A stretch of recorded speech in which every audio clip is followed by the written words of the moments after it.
It is a time that we could have never really anticipated, something we've never experienced before.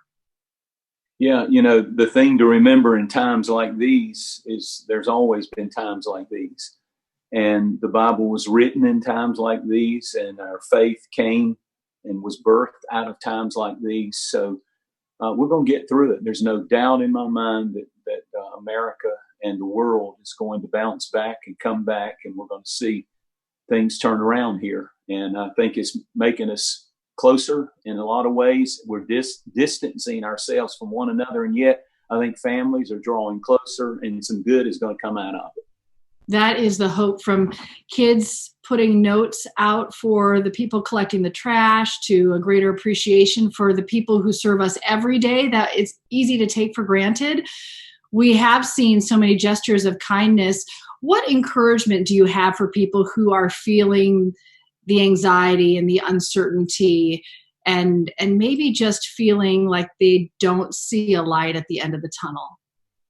Well, I think that it's so important to realize that people care, that somebody cares, that you're not alone and you're not forsaken, and that people and the best in people come to surface in the worst of times. And that's what we're seeing. We're just seeing so many people. We're obeying all the laws of course, of CDC and all the government suggestions, but we've just had amazing volunteers coming forward. We've made phone calls to 20,000 seniors in our community, checking up on them, taking prescriptions and boxes of food. And it's just been an amazing thing to see. We actually, I thought one of the neatest things was one of the local hospitals that has a big outbreak right in the area of Gainesville of COVID patients. They said, could you get volunteers to sew masks? And they have made 300 masks off of the directions and leadership of the hospital. But I just thought, everybody, you may feel like I can't do anything, but everybody can do a little something, and you end up with 300 life-saving masks potentially. And that's pretty amazing. Yeah, churches are the cornerstone of so many communities about outreach and service. What other ways are you as a church through Free Chapel, and have you heard of other churches who are maintaining that level of service even though they're not able to all be in one place to organize it as we have done in the past? Yeah, there's no doubt that churches in the community are becoming first responders in every way that we can within the law, of not gathering too close or too many in one place. But I've been so proud of the fact that the church has, and all churches in the communities are really stepping up. And I really felt led to be a big brother, as we have a larger church, to be a big brother to some of the community churches that are not as large, but yet just as vital, maybe 150, 200 people. And so we've been able to raise $200,000 to give out to these other ministries that are totally dependent upon, maybe an elderly congregation that is totally out of commission. A lot of us are able to carry on online with our ministry, but there's a lot of smaller community churches that need a big brother to help them get through this crisis. You have such an interesting perspective, Pastor Franklin, because you do spend time in California and then, of course, so much time in Georgia. California has had a stay-at-home order for quite some time now. Georgia's is just starting. What encouragement do you have, because you have that kind of joint perspective? Pardon me. Yeah, I think that, we just really need to be careful, but not fearful. We don't have to live in chronic fear, worrying, but people do need to be careful. They need to wash. They need to be, just obey the directions. And I think too, just keeping your joy up. 3 times Jesus said, cheer up. He gave 3 cheers. He said, cheer up because I've overcome and I'm with you. And then the second time he said, cheer up because your sins are forgiven. I mean, I've made a way for you to have peace in the middle of this. And lastly, he said, cheer up. It's in the middle of the storm, by the way. He said, for it is I, be not afraid. And it's not that we don't have the emotion of fear, but we choose faith over fear. And so feed that side of your life. Don't just watch ABC, woe is me, 24 hours a day, but actually feed your faith on good things. Feed your faith on positive things, because that's the message that we need. And I love that you're in your home with your children, and I'm in my home with my family, and it's really an amazing experience. It almost feels like that everything's going back to the basics, faith and family. It's funny because as you said that, my toddler just ran in to like tell me he was going to eat lunch, and the other kids are like, shh, shh, shh, mom's working. But it is actually it is a blessing, because we are spending time together we wouldn't otherwise, and we're having to work as a team, our family team, in ways we've never done before, really finding the opportunities within the challenges. Yep. And, all those things that you said, if I just had the time, I would do it. Well, you got the time. Write that book, work on that, rearranging that garage, whatever, but keep yourself busy. I think the worst thing you can do is just sit around and just kind of look at TV 20 hours a day, and you really get depressed. At some point, you work out, get out, walk, maybe use these days as a challenge, physically, spiritually, mentally, in every way, to feed your soul, feed your spirit, and change some habits physically that you have the time to work on right now. Pastor, are you hearing from a lot of people in your congregations who are already feeling the strain? There are so many different ways we can feel this. Financially is certainly one of them. That is a reality for so many families who are now struggling just to support their loved ones. And then also the emotional toll. What kind of questions are you seeing the most from people reaching out to you? Well, I think you hit it right on the head.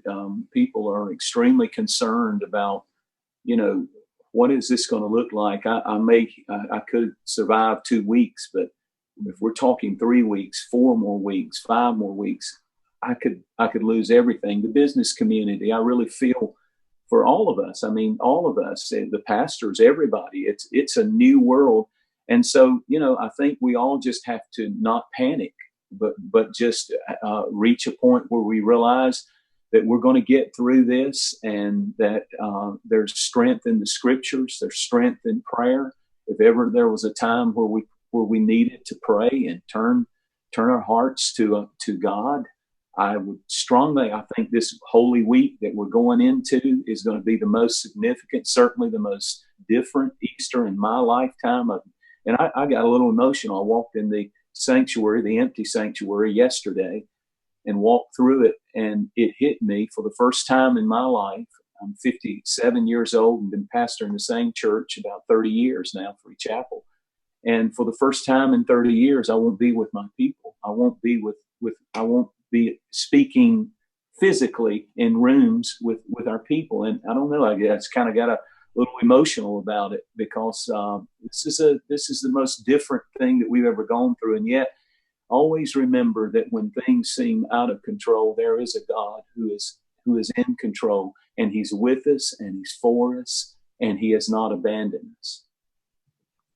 It will be different for people not to physically be together through Easter. What suggestions do you have for ways that people could still be connected in that time? Well, certainly, if your church has online ministry, that is a wonderful, wonderful thing.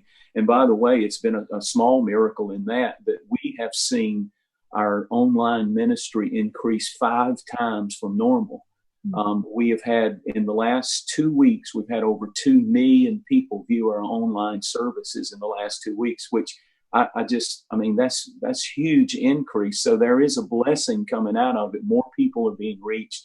Hundreds and hundreds of people have reached out for prayer and concern, and we're doing everything we can. We've been able to distribute tens of thousands of boxes of food and meals and all of those things, 10,000 Meals on Wheels through our volunteers in our church have gone out in our community, mostly to elders and seniors. What a joy that is to be able to do that. I think sometimes if you'll connect with other people, reach out, check up on other people, all that you can, go to church online. Go to church in your home. Sometimes you need a little church in your home. And so check it out. Make up your mind. This week we're going to remove the distractions, and we're going to sit down, and we're going to take time to have a little church in our home. It'll lift your spirit, and that's what America, that's what Atlanta, that's what our nation needs. Is we need to keep our spirit lifted. We always feel better when we're thinking about other people, and there are people around us who can use help, whether you send them a meal or check in with them by phone, or there's just so many ways, and those things can really make you feel better by really extending yourself to somebody else. So I appreciate the suggestion. You are part of President Trump's Spiritual Advisory Council. Have you been in contact much with the White House? Well, 2 weeks ago, we got a call from the White House on a Saturday, and they said the president was interested in tweeting and watching our online service that Sunday, and would we be okay if he tweeted it? And of course, we said sure, we would be honored, and so he did. And I actually was in California, and I just talked with him, but we didn't have a confirmation yet from the White House that he was going to do that. So I flew on Delta, and when I got there, the Wi-Fi was on the airplane was off, and so when I landed in Atlanta on Saturday a couple of weeks ago, I turned my phone on, and it just blew up, and the president had tweeted about the service, and then he tweeted the next day about it and has made some kind comments. And so we were honored to have the president, and that certainly brought a huge audience. That one show had 1,300,000 people that streamed it live, and I think that was because the president, just encouraged people. And he said the reason that he was doing that was he felt that America needed to be lifted and encouraged in their spirit. And we appreciated him declaring that a national day of prayer. Mm-hmm. And if ever we needed to unify, we've got to unify in this nation. And one of the other great things coming out of it, potentially out of this crisis, is we are finding that we need each other, that we need to love and care for one another. And there's been too much divisiveness in our nation, certainly. There's been so much information, really hour by hour, important for people to know as they make personal decisions and decisions that are best for our communities and our country. But I don't want it to be lost in all that information, just the real loss that so many families in Georgia and across the country are facing, who have already lost loved ones to this virus, and just really thinking about them day by day as we're all walking through this together.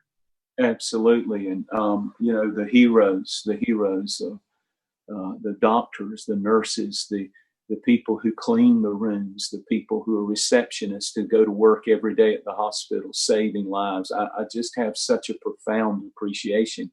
And I so agree with what you're saying. I had something touching came through one of our members. His daughter works at Emory Hospital, and he's one of my board members.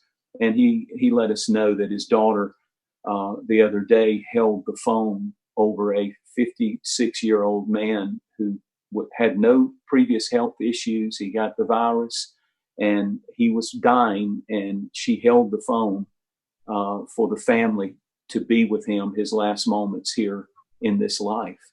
And it was very emotional for her. She just graduated from college. This is her first job at Emory, and she's standing there on Facebook Live, and the family's watching through the phone their father pass, and her husband, the wife, watching her husband pass. So you're absolutely right. It's so easy to watch all this from a distance on the news, but boy, people are tens of thousands of people are grieving, and we certainly need to be sensitive and pray for these people, because they need to feel our love and our support.